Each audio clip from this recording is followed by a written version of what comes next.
नमस्कार मित्रों। कृष्ण भक्ति धारा के YouTube चैनल में आप सभी का बहुत बहुत स्वागत है। मैं आचार्य नीतेश आज आपके लिए लेकर आया हूँ पाप मोचनी एकादशी व्रत कथा। सज्जनों, एकादशी व्रत सभी व्रतों में सर्वोत्तम व्रत बतलाया गया है। जो भी विष्णु भगवान के भक्त इस पावन व्रत को करते हैं वह इस कलिकाल में सभी पुण्यों को प्राप्त करते हैं, धन धान्य को प्राप्त करते हैं और अंत में वैकुंठ को प्राप्त होते हैं। अतः एकादशी का व्रत सभी वैष्णवों के लिए निश्चित रूप से करना चाहिए। एकादशी का पावन व्रत चैत्र कृष्ण पक्ष एकादशी को पड़ता है, जिसका नाम पाप मोचनी एकादशी है। इस कथांतर्गत धर्मराज युधिष्ठिर भगवान श्री कृष्ण से बोलते हैं, हे जनार्दन, चैत्र मास के कृष्ण पक्ष की एकादशी का क्या नाम है तथा उसकी क्या विधि है?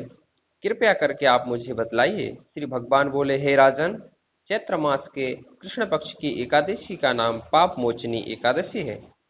इसके व्रत के प्रभाव से मनुष्य के सभी पापों का नाश होता है। यह सब व्रतों में उत्तम व्रत है।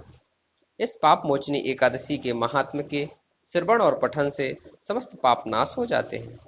एक समय देवर्षि नारद जी ने जगत पिता ब्रह्मा जी से कहा, हे महाराज, आप मुझसे चैत्र मास के कृष्ण पक्ष की एकादशी का विधान कहिए। ब्रह्मा जी कहने लगे, हे नारद, चैत्र मास के कृष्ण पक्ष की एकादशी पाप मोचनी एकादशी के रूप में मनाई जाती है। इस दिन भगवान विष्णु का पूजन किया जाता है। इसकी कथा के अनुसार प्राचीन समय में चित्ररथ नामक एक रमणीक वन था।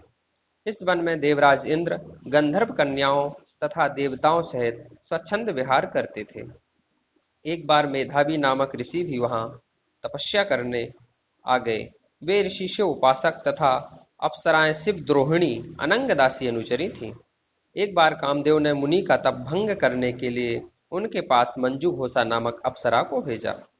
युवावस्था वाले मुनि अप्सरा के हाव भाव, नृत्य, गीत तथा कटाक्षों पर काम मोहित हो गए। रति क्रीड़ा करते हुए 57 वर्ष बीत गए। एक दिन मंजू घोषा ने देवलोक जाने की आज्ञा मांगी।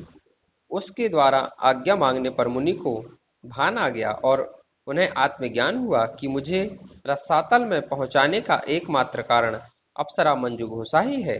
उन्होंने क्रोधित होकर मंजू घोषा को पिशाचिनी होने का श्राप दे दिया। श्राप सुनकर मंजू घोषा ने कांपते हुए ऋषि से मुक्ति का उपाय पूछा।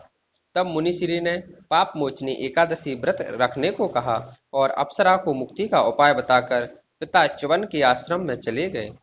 पुत्र के मुख से श्राप देने की बात सुनकर च्यवन ऋषि ने पुत्र की घोर निंदा की तथा उन्हें पाप मोचनी चैत्र एकादशी का व्रत करने की आज्ञा दी। व्रत के प्रभाव से मंजू घोष अप्सरा पिशाचिनी देह से मुक्त होकर देवलोक चली गई। अतः हे नारद, जो भगवान श्री कृष्ण कहते हैं, हे युधिष्ठिर, इस पाप मोचनी एकादशी के व्रत के प्रभाव से इस कलिकाल के समस्त पाप नष्ट हो जाते हैं और अंत में मेरी प्राप्ति होती है। अतः इस कलिकाल में एकादशी के उत्तम व्रत को आवश्यक रूप से करना चाहिए। प्रेम से बोलो लक्ष्मी नारायण भगवान की जय। एकादशी महारानी की जय।